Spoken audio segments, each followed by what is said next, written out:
प्रदेश सरकार के मुखिया और उत्तर प्रदेश के मुख्यमंत्री योगी आदित्यनाथ के अधिकारियों द्वारा लगातार भूमाफियाओं पर बुलडोजर चलाया जा रहा है।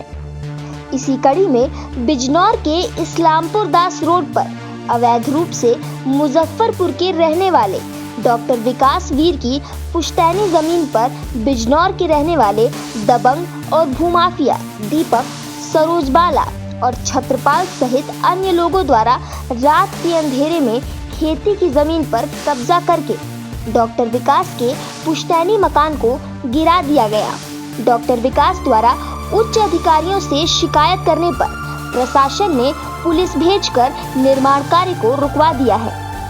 उधर जमीन के मालिक विकास कुमार का कहना है कि ये मामला कोर्ट में विचाराधीन है।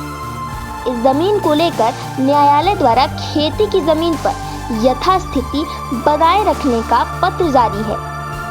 इसके बावजूद भी दबंग लोगों द्वारा रात के अंधेरे में जमीन पर कब्जा करने की कोशिश की जा रही है। डॉक्टर दीपक का कहना है कि ये जमीन उनके पिताजी के द्वारा खरीदी गई थी। इस जमीन पर अवैध रूप से दीपक और उनके साथियों द्वारा रात के अंधेरे में उनके पुश्तैनी मकान को गिराकर 9 बीघे जमीन पर कब्जा किया जा रहा था। शिकायत करने पर प्रशासन द्वारा मौके पर पहुंचकर भूमाफियाओं को वहां से हटाने का काम किया गया है। साथ ही मौके पर पुलिस बल को भी तैनात किया गया है। इस मामले को लेकर प्रशासन द्वारा अब जांच पड़ताल की जा रही है। उधर सदर एसडीएम मोहित कुमार ने फोन पर बताया कि प्रशासन को सूचना मिलने पर निर्माण कार्य को रुकवा दिया गया है। पुलिस बल को भूमि के पास तैनात किया गया है। जांच कर कार्रवाई अमल में लाई जाएगी। हमारी यहाँ पर पैतृक संपत्ति जो कि एक कृषि भूमि है और साथ में उसके एक रिहायशी पैतृक मकान दाद इलाही जो कि इस क्षेत्र में बना हुआ है, जो कि इस समय डिमोलिश किया जा चुका है। रात को एक हमारे जो बगल के कृषि भूमि के लोग हैं सरोज बाला जी और उनके पुत्र दीपक, उनकी पत्नी निधि और उनके पति जो हैं सरोज बाला जी के छत्रपाल जी द्वारा, और ये कार्रवाई रात में करी गई है और ये एक आपराधिक कार्रवाई है जिसके बाबत ना तो हमें कोई जानकारी दी गई और ना ही हमें कोई इस किस्म का जो है नोटिस भिजवाया गया।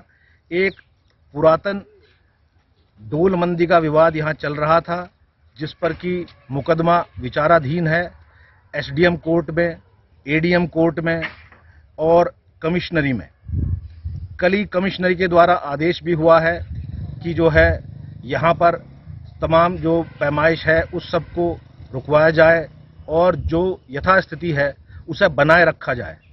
लेकिन इसके बावजूद रात्रि 11-12 बजे के लगभग दीपक जी द्वारा उनकी पत्नी निधि, सरोज बाला जी एवं उनके पति छत्रपाल जी द्वारा बहुत सारे मजदूरों को और बहुत सारे अन्य लोगों को बुलाकर इस पर आपराधिक गतिविधि करते हुए इसको डेमोलिश किया गया, जो कि मेरे पीछे जो मेरा पैतृक मकान पिछले 25 साल से यहाँ पर है, जिसके लिए कोई भी अनुमति ना तो न्यायालय से ली गई ना तो प्रशासन से ली गई। और प्रशासन के अत्यधिक सहयोग के द्वारा रात के 12 बजे तहसीलदार जी द्वारा और जो थाना अध्यक्ष हैं उनके द्वारा और डीएम साहब के द्वारा उनके प्रयासों के द्वारा इसको बड़ी मुश्किल से रुकवाया जा सका, जबकि उनका जो लगातार प्रयत्न है वो बल प्रयोग करके इस जमीन को हथियाना है, जो कि हमारी पैतृक संपत्ति पिछले 1989 से हमारे द्वारा यहाँ पर खेती की जाती है और इस जमीन का जो है यहाँ पर हमारी खेती पैदावार होती है और हमारा जो है यहाँ रिहायशी मकान